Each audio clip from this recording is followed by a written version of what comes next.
She always said that Mike and I reminded her of her two grown sons. Although kind, she believed in hard work and kept us moving. We spent 3 hours taking canned goods off the shelves, brushing each can with a feather duster to get the dust off, and then restacking them neatly. It was excruciatingly boring work. Rich Dad Poor Dad 17 Mike's dad, whom I call my rich dad, owned 9 of these little superettes, each with a large parking lot. They were the early version of the 7-Eleven convenience stores, little neighborhood grocery stores where people bought items such as milk, bread, butter, and cigarettes. The problem was that this was Hawaii before air conditioning was widely used, and the stores could not close their doors because of the heat. On 2 sides of the store, the doors had to be wide open to the road and parking lot. Every time a car drove by or pulled into the parking lot, dust would swirl and settle in the store. We knew we had a job as long as there was no air conditioning. For 3 weeks, Mike and I reported to Mrs. Martin and worked our 3 hours.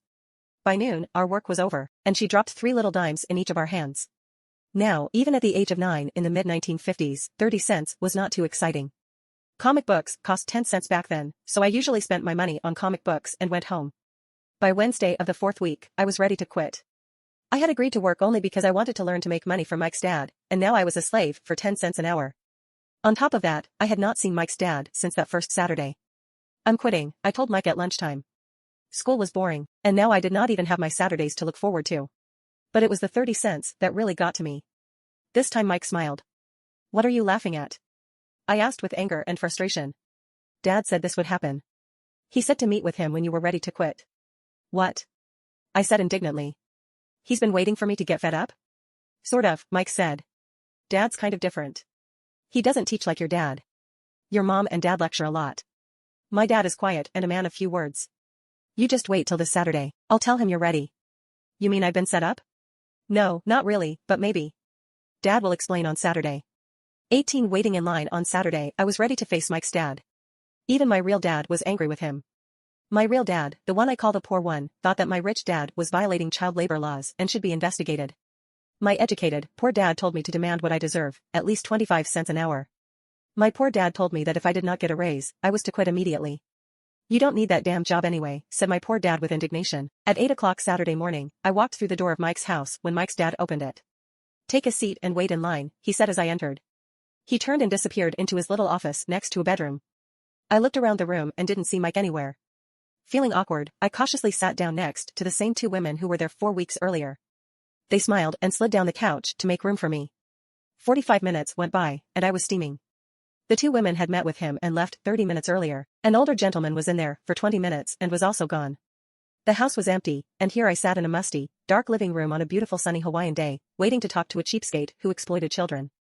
I could hear him rustling around the office, talking on the phone, and ignoring me.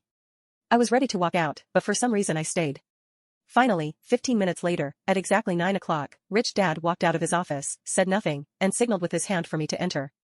"I understand you want a raise, or you're going to quit," Rich Dad said as he swiveled in his office chair. "Well, you're not keeping your end of the bargain," I blurted out, nearly in tears. It was really frightening for me to confront a grown-up. "You said that you would teach me if I worked for you." "Well, I've worked for you. I've worked hard. I've given up my baseball games to work for you, but you haven't kept your word, and you haven't taught Rich Dad Poor Dad 19 me anything. You are a crook like everyone in town thinks you are. You're greedy, you want all the money and don't take care of your employees. You made me wait and don't show me any respect. I'm only a little boy, but I deserve to be treated better." Rich Dad rocked back in his swivel chair, hands up to his chin, and stared at me. "Not bad," he said. "In less than a month, you sound like most of my employees." "What?" I asked. Not understanding what he was saying, I continued with my grievance. "I thought you were going to keep your end of the bargain and teach me. Instead, you want to torture me? That's cruel, that's really cruel." "I am teaching you," Rich Dad said quietly. "What have you taught me?" "Nothing," I said angrily. "You haven't even talked to me once since I agreed to work for peanuts. 10 cents an hour. Huh. I should notify the government about you. We have child labor laws, you know. My dad works for the government, you know." "Wow," said Rich Dad. "Now you sound just like most of the people who used to work for me, people I've either fired or who have quit. So what do you have to say?" I demanded, feeling pretty brave for a little kid. "You lied to me, I've worked for you, and you have not kept your word. You haven't taught me anything." "How do you know that I've not taught you anything?" asked Rich Dad, calmly. "Well, you've never talked to me. I've worked for 3 weeks and you have not taught me anything," I said with a pout. "Does teaching mean talking or a lecture?" Rich Dad asked. "Well, yes," I replied. "That's how they teach you in school," he said, smiling. But that is not how life teaches you, and I would say that life is the best teacher of all. Most of the time, life does not talk to you, it just sort of pushes you around. Each push is life saying, wake up. There's something I want you to learn. 20. What is this man talking about? I asked myself silently. Life pushing me around, was life talking to me? Now I knew I had to quit my job. I was talking to someone who needed to be locked up. If you learn life's lessons, you will do well. If not, life will just continue to push you around. People do two things. Some just let life push them around. Others get angry and push back. But they push back against their boss, or their job, or their husband or wife. They do not know it's life that's pushing. I had no idea what he was talking about. Life pushes all of us around. Some people give up and others fight. A few learn the lesson and move on. They welcome life pushing them around. To these few people, it means they need and want to learn something. They learn and move on. Most quit, and a few like you fight. Rich Dad stood and shut the creaky old wooden window that needed repair. If you learn this lesson, you will grow into a wise, wealthy, and happy young man. If you don't, you will spend your life blaming a job, low pay, or your boss for your problems. You'll live life always hoping for that big break that will solve all your money problems. Rich Dad looked over at me to see if I was still listening. His eyes met mine. We stared at each other, communicating through our eyes. Finally, I looked away once I had absorbed his message. I knew he was right. I was blaming him, and I did ask to learn. I was fighting.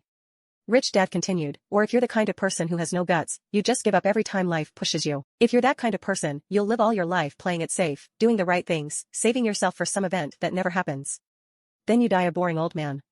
You'll have lots of friends who really like you because you were such a nice hard-working guy. But the truth is that you let life push you into submission.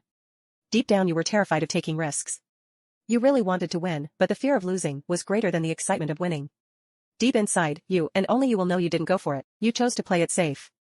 Rich Dad, Poor Dad, 21. Our eyes met again. You've been pushing me around? I asked. Some people might say that, smiled Rich Dad. I would say that I just gave you a taste of life. What taste of life? I asked, still angry, but now curious and ready to learn. You boys are the first people who have ever asked me to teach them how to make money. I have more than 150 employees, and not one of them has asked me what I know about money. They ask me for a job and a paycheck, but never to teach them about money. So most will spend the best years of their lives working for money, not really understanding what it is they are working for. I sat there listening intently. So when Mike told me you wanted to learn how to make money, I decided to design a course that mirrored real life. I could talk until I was blue in the face, but you wouldn't hear a thing. So I decided to let life push you around a bit so you could hear me. That's why I only paid you 10 cents. So what is the lesson I learned from working for only 10 cents an hour? I asked, that you're cheap and exploit your workers? Rich Dad rocked back and laughed heartily.